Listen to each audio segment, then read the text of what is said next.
Students, topic चल रहा था जनन स्वास्थ्य। जनन स्वास्थ्य में गर्भ निरोधन कैसे हो सकता है, जन्म नियंत्रण कैसे, बर्थ कंट्रोल कैसे होता है, इसके संबंध में चर्चा चल रही थी। इसी में एक गर्भ निरोधन की एक प्रक्रिया है, एक विधि है, शल्य क्रिया द्वारा गर्भ निरोधन, सर्जरी द्वारा गर्भ निरोधन। इसमें करते क्या हैं कि आप जानते हैं कि शुक्राणु बनते हैं वृषण में, और वृषण से ये शुक्राणु आगे बढ़ते हैं और फिर आते हैं पेनिस द्वारा और यौन में प्रवेश कराए जाते हैं, ब्रीसेचन होता है। तो इस विधि में सामान्य सी प्रक्रिया यह है कि जो शुक्राणु बनते हैं इस वृषण में, और इस वृषण से वास्ट डिफरेंस शुक्रवाहिनी, जिसको वास्ट डिफरेंस कहते हैं, इस वास्ट डिफरेंस द्वारा लाए जाते हैं और ये लिंग द्वारा, शिश्न द्वारा, पेनिस द्वारा मादा के यौन में प्रवेश कराया जाता है। तो यह सामान्य सी प्रक्रिया यह है कि जो वृषण से शुक्राणु बन करके इस शुक्रवाहिनी के द्वारा, इस लिंग द्वारा माता के गर्भाशय यौन में पहुंचाए जाते हैं, तो हम करते क्या हैं कि इस शुक्रवाहिनी को ही बीच में काट करके और बांध देते हैं। अब इस शुक्रवाहिनी को बीच में काट करके बांध देते हैं, तो जो शुक्राणु वृषण में बनते हैं ये इसके ऊपर नहीं जा पाते हैं, और इस प्रकार ये शुक्राणु पेनिस के द्वारा यौन में नहीं पहुंचाए जाते हैं। फलस्वरूप निषेचन की क्रिया नहीं हो पाती है। अब इस प्रक्रिया में जो सामान्य जो द्रव है, तरल पदार्थ है, फ्लूइड पदार्थ है, जो कि प्रोस्टेट ग्रंथि द्वारा और बल्बोयूरेथ्रल ग्रंथि द्वारा बनती हैं, जो चिकना पदार्थ होता है, पोषक पदार्थ, वो तो बनता है, वो निकलता है, लेकिन ये शुक्राणु नहीं आते हैं इसमें। और इस प्रकार गर्भ निरोधन किया जा सकता है। यह पुरुषों में होता है इस तरह से, और इसको कहते हैं वैसेक्टोमी।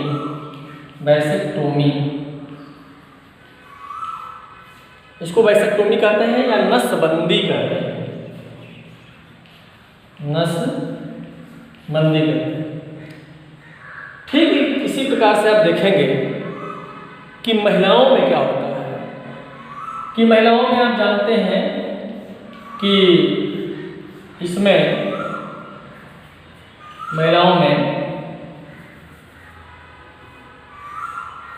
ये आपका फैलोपियन ट्यूब होती है, इसको कहते हैं फैलोपियन ट्यूब, इसी को कहते हैं फैलोपियन ट्यूब या अंडवाहिनी। इसमें जो ओवरी होती है, अंडाशय होती है, इस अंडाशय में अंडाणु बनते हैं, ओवम बनते हैं। ये अंडाणु इस फैलोपियन ट्यूब के जो अगला भाग होता है, फनेल कहते हैं, फिम्बरी कहते हैं, इस फिम्बरी के द्वारा ये सख्त किया जाता है, खींच दिया जाता है, और यह अंडाणु आइस्थमस और एम्पुला के जोड़ पर पहुंचता है। ये एम्पुला और आइस्थमस के जोड़ पर पहुंचता है,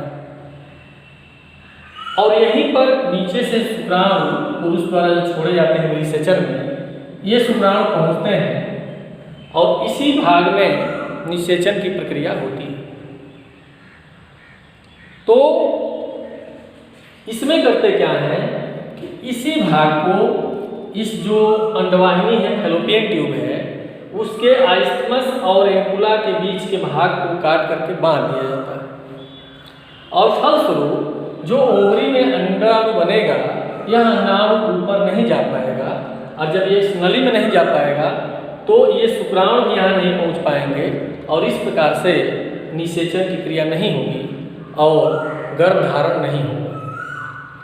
तो स्त्रियों में इस फैलोपियन ट्यूब को काट करके बांध दिया जाता है जिससे कि गर्भ निरोधन होता है। इस क्रिया को ट्यूबेक्टोमी कहते हैं, ट्यूबेक्टोमी, या इसको नलबंदी कहते हैं।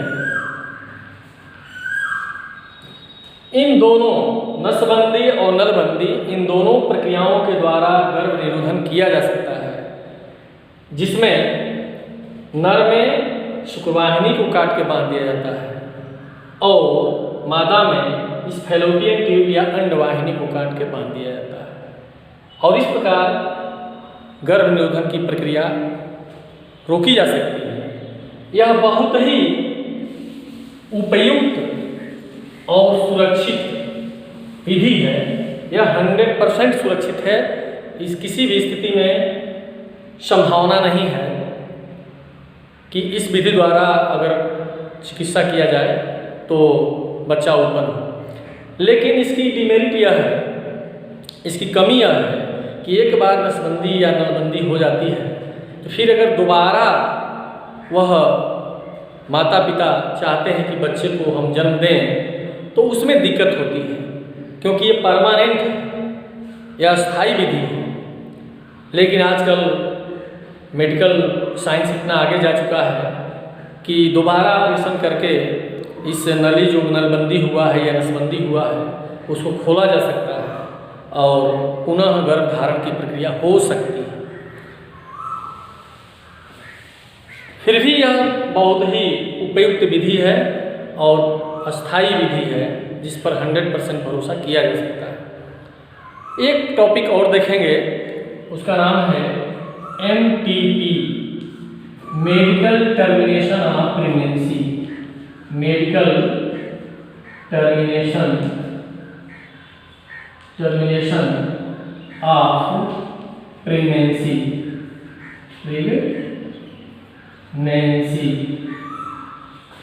ये क्या है?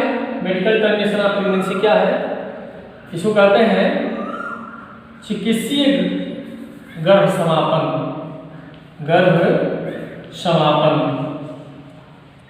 चिकित्सीय गर्भ समापन। मेडिकल टर्मिनेशन ऑफ प्रेगनेंसी, इसमें क्या करते हैं कि जब गर्भधारण हो जाता है तो हम एबार्शन करते हैं, यानी उस गर्भ को नष्ट करते हैं। तो गर्भ को नष्ट करने की प्रक्रिया को चिकित्सीय गर्भ समापन कहते हैं। इसलिए कहते हैं चिकित्सीय गर्भ समापन कि स्वतः नहीं होता है, बल्कि इसमें डॉक्टर का हेल्प लिया जाता है, नर्सेज की सहायता से किया जाता है। और इस विधि में यह चूँकि एक चिकित्सीय विधि है तो इसमें करते क्या है कि अगर 3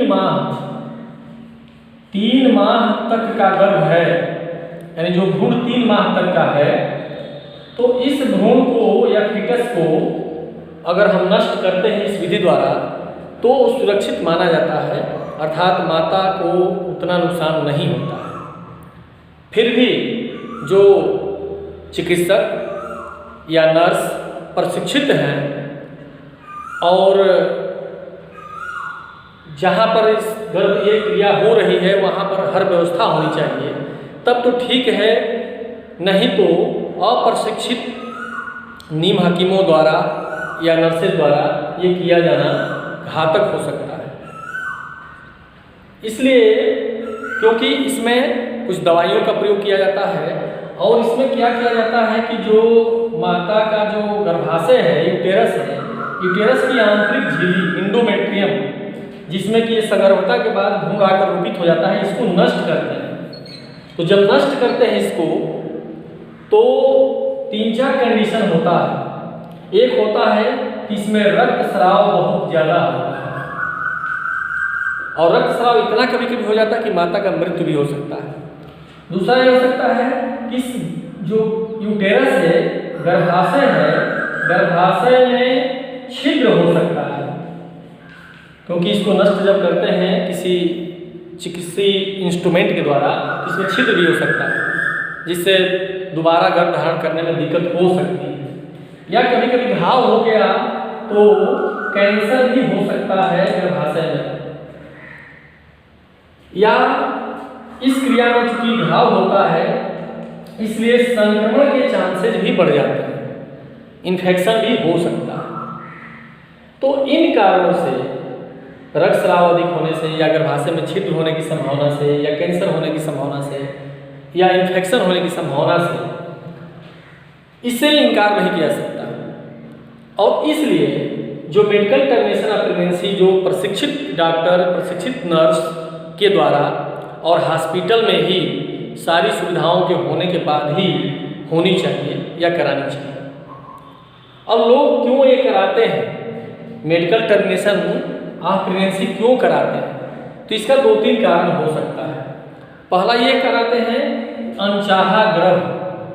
अनचाहा गर्भ, अनचाहा गर्भ का मतलब पति पत्नी नहीं चाहते हैं कि बच्चा हो, लेकिन दुर्भाग्यवश या अनजाने में गलती हुई और गर्भ ठहर गया। तो उस स्थिति में माता पिता के न चाहते हुए गर्भ ठहर गया तो उसको अनचाहा गर्भ कहेंगे। और तब लोग क्या करते हैं, वो माता अपना गर्भपात कराती है, मेडिकल टर्मिनेशन डॉक्टर के यहाँ मिलकर के गर्भपात कराती है। दूसरा कारण हो सकता है बलात्कार। कभी कभी क्या होता है कि कोई व्यक्ति किसी लड़की या महिला के साथ बलात्कार कर दिया और जिसके कारण उसको गर्भ रुक गया, तो कोई भी लड़की या कोई औरत यह नहीं चाहेगी कि किसी के बलात्कार का बच्चा उसके गर्भ में पले, और फिर इसके लिए वो क्या करती है कि अनचाहे भी, न चाह करके भी मजबूरी में उसको कराना पड़ता है, MTP medical termination of pregnancy कराना पड़ता है। और एक कारण और हो सकता है कि अगर गर्भ जो ठहरा हुआ है माता में, गर्भाशय में, वह गर्भ जो बच्चा विकसित हो रहा है किसी कारण से अगर रोगी है, या कोई ऐसा कारण हो सकता है जिससे माता या वो जो शिशु है उन दोनों के मरने का खतरा है, यानी या माता इस गर्भ के कारण माता के जीवन पर संकट आ गया हो सकता है यह रोगी बालक हो या बालिका हो, बच्चा हो, जिसके कारण माता को भी इन्फेक्शन हो जाए और माता के मरने के भी चांस हो जाए, या इस शिशु ही रोगी हो और ऐसा रोग हो जो क्यूरेबल ना हो, जिसका इलाज ना हो सके, तो मजबूरी में उसको गर्भपात कराया जाता है माता को बचाने के लिए। तो ये 3 मुख्य कारण होता है अनचाहा गर्भ, बलात्कार या माता शिशु को बचाने के लिए। कभी कभी एक और कारण हो सकता है जो नहीं होना चाहिए, और वो होता है ये जो लिंग भेद के कारण। लिंग भेद का मतलब कि बहुत लोग चाहते हैं कि केवल लड़का हो, और अगर लड़की गर्भ में है तो उसको गर्भपात कराना चाहते हैं, लेकिन यह पूरी तरह से अवैध है। न तो सरकार से इसको मान्यता है और न तो यह समाज में मान्यता है। ये नहीं करना चाहिए क्योंकि यह दंडनीय है, अपराध है। यद्यपि 1971 में गर्भपात कराने का एक नियम बनाया गया कि आप गर्भपात करा सकते हैं, लेकिन किन कंडीशन में? वो कंडीशन ये हो सकता है कि उस गर्भ के कारण अगर माता का मृत्यु का खतरा हो, या वो बच्चा ऐसा रोगी है जिसको जीने का कोई चांस नहीं है, या बच्चा गर्भ में ही मर चुका है, तो उसको निकालने के लिए ये MTP medical termination pregnancy doctor की सहायता से, नर्स की सहायता से उसको दवा और चिकित्सीय इंस्ट्रूमेंट के द्वारा गर्भपात करा सकते हैं। ऐसा भी छूट है, लेकिन इसमें बहुत सारे प्रतिबंध हैं इसको कराने में, जिससे कि कोई इसका दुरुपयोग न कर सके। तो आप किस प्रकार से गर्भ निरोधन किया जा सकता है, और गर्भ हो गया तो ये विधि है मेडिकल टर्मिनेशन। कभी कभी क्या होता है कि स्पॉन्टेनियस स्पॉन्टेनियस एवार्सन हो जाता है। स्पॉन्टेनियस एवार्सन का मतलब है स्वतः गर्भपात। स्वतः गर्भपात का मतलब ये है कि 28 माह के पहले, 28 सप्ताह के पहले, बच्चा अभी 28 सप्ताह का नहीं हुआ, उसके पहले यदि किसी कारण से उसको जानबूझकर नहीं कराया गया, अपने आप किसी कारण से गर्भपात हो जाता है तो उसको कहते हैं स्वतः गर्भपात। तो अगर 28 सप्ताह के पहले हो गया गर्भपात किसी अन्य कारण से न चाहते हुए तो उसको स्वतः गर्भपात कहते हैं। ऐसा देखा गया है कि यदि 7 माह का बच्चा जन्म लेता है जो प्री मैच्योर होता है, अपरिपक्व होता है, तो जीवित रह सकता है। यानी 7 माह के नीचे का जो बच्चा जन्म लेगा किसी कारण से, गलती से या अप्राकृतिक रूप से, तो उसके जीने के चांसेस कम होते हैं। लेकिन 7 माह से अधिक अगर बच्चा है तो प्री मैच्योर भी होने के बाद उसके जीने के चांसेस होते हैं। तो यह स्वतः गर्भपात के अंतर्गत आता है। फिर अगले टॉपिक में देखेंगे इस चैप्टर का अगला जो टॉपिक होगा। धन्यवाद।